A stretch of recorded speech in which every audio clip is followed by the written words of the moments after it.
कोयला श्रमिक सभा जो WCL में कार्यरत है, सबसे बड़ी यूनियन, इनका हमारा हर साल हमको एक अधिवेशन करना पड़ता है हमारे सभी सम्मानित जो सदस्य हैं उनके लिए। तो उसी के हिसाब से जो हमारा संवैधानिक है तरीका, उसके इस पर हमने आज का हर साल के हिसाब से इस साल का हमारा जो अधिवेशन का है वो आज हमने रखा अपने सभी पदाधिकारी साथियों के साथ। क्या एजेंडा रहा, क्या ठहराव पारित होगी इस पर?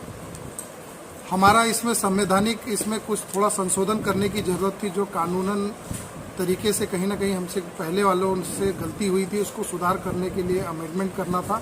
वो आज हमने सर्वसम्मति से अपना उसमें अमेंडमेंट करने लगाया। और देश में जो कोयला कामगारों के ऊपर चल रहे अत्याचार पे सरकार से किस प्रकार से हमें लड़ना है या चर्चा करना, बातचीत करना, उसके लिए आपसी में बातचीत करके सब रणनीति तय करने के लिए आज ये बैठक हुई। WCL का खासगीकरण करने के लिए केंद्र सरकार विचाराधीन है। तो WCL ने पूरे भारत का जो हमारा कोल इंडिया है, सभी के पीछे सरकार तो पड़ी हुई है, लेकिन हम लोग भी लगातार जितने कामगार हैं और ट्रेड यूनियन लगातार उस पर संघर्ष कर रहे हैं कि कोई भी हालत में जब हम लोग इतनी विपरीत स्थिति में देश में कोयले की पूर्ति भी कर रहे हैं और अपने आप को प्रॉफिट में भी रख रहे हैं, तो हमारा कोई भी हिसाब से कहीं से भी निजीकरण नहीं करना चाहिए। ये हम लोग खुले तरह से विरोध कर रहे हैं। सरकार मान तो नहीं रही है, लेकिन भविष्य में जरूर उनको मानना पड़ेगा, क्योंकि 1973 के पहले भी तो निजीकरण था, 73 के बाद में ही हमारा राष्ट्रीयकरण हुआ, फिर अभी हम लोग वापस राष्ट्रीयकरण से निजीकरण की ओर जा रहे हैं। आने वाले दिनों में हम लोग वापस आएंगे, क्योंकि जो निजीकरण किया जा रहा है वो खदानों से उत्पादन नहीं, सिर्फ भ्रष्टाचार होता है, बाकी कुछ नहीं।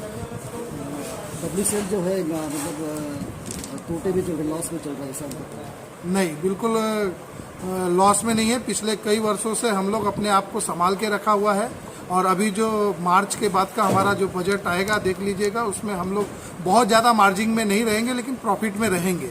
कारण ये कि हम लोग पूरे भारत में जितने भी कोयला उद्योग के खदाने हैं उसमें WCL हमेशा विपरीत स्थिति में है। हमारे को बहुत डीप में कोयला है, हमारा मिट्टी ज़्यादा हटानी पड़ती है, कोयले को डीप में ले जाकर निकालना पड़ता है, खर्चा ज़्यादा आता है, इसलिए हमारी मार्जिन बहुत कम रहती है। कट टू कट में हम लोग उद्योग में काम कर पाते हैं। बाकी कंपनियों में मिट्टी की संख्या कम रहती है, कोयला ज़्यादा रहता है, इसलिए वहाँ पर उनका प्रॉफिट ज़्यादा हो जाता है, हमारा प्रॉफिट बहुत कम रहता है।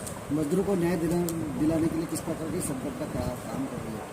हमारे कामगार भाइयों की जो रोज़मर्रा की ज़िंदगी में जो उनकी ज़रूरत की चीज़ें रहती है, उससे संबंधित जो भी मामले रहते हैं, उसके लिए हमारे यूनिट लेवल से लेकर सेंट्रल तक के जितने पदाधिकारी हैं वो लगातार प्रयास करते रहते हैं कामगारों के काम के लिए। बड़े कामों के लिए हम लोग भी बैठे हुए हैं, और बाकी हमारे पूरे साथी हर छोटे से लेकर बड़े कामों के लिए अधिकारियों से चर्चा करके उसका निवारण करवाते रहते हैं। मैं शिव कुमार यादव कोयला श्रमिक सभा का केंद्रीय अध्यक्ष हूँ, और पिछले 2018 से लगातार इस पद पर कार्यरत हूँ। और हमारा कोयला श्रमिक सभा महाराष्ट्र और मध्य प्रदेश 2 राज्य में जो खदाने हैं उसमें हमारे फर्स्ट नंबर की यूनियन है।